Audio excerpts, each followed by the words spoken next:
Success doesn't always look like everything has to be the pot of gold at the end of the rainbow. Anything happen with school this week?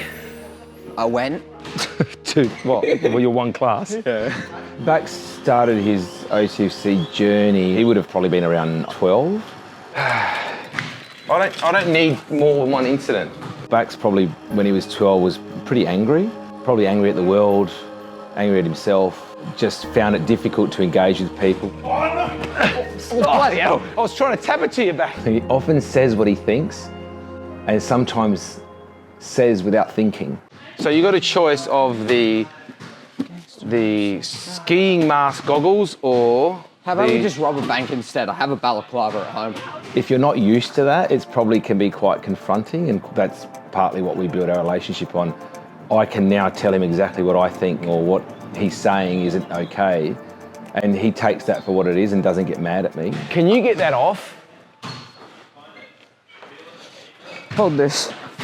It frustrates me because I see the potential in him more than he sees that potential. Just for the record, you've been coming for so many years that you're so good at doing stuff that I feel safe when you're up there. I want him to be that man that I think he's starting to become, but I want him to accept his role in that as well a lot more. And at times it's frustrating, but I have to remind myself that this is his journey. Safety, you can be the safety officer.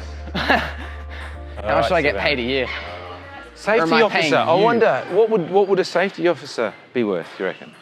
A lot. I've often said to him, mate, this space is just awesome for you and you could work in this space one day, if that's what you wanted to do. If I'm the guy running around Can you wear that testing Foster's everything? t-shirt? Yeah. That's brilliant, I love it.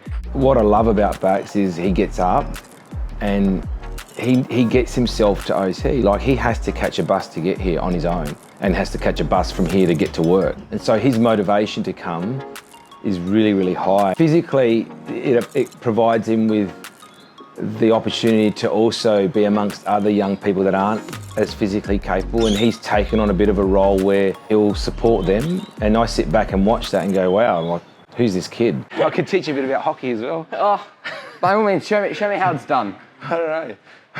Show me how to play the sport. We don't have any room at the moment. I see him when he's playing ice hockey and I just see him being at his most finest. He can get frustrated, and I see that, but then other times he holds back and he can be supportive and bring somebody else into a game, and he does that here at this place as well. So he was never a kid that was going to sit on a couch and talk to somebody.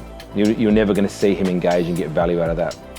But what he did like was sports and activities and competition, and you know, we've managed that over the years because he wasn't a very good loser. He was worse than me. I'm pretty competitive, and he was worse than me, and he was a good mirror for me, reflection of going, man, if I was like that, I would say, man, you're being a bit of a wally. I could smash you at a game of Uno.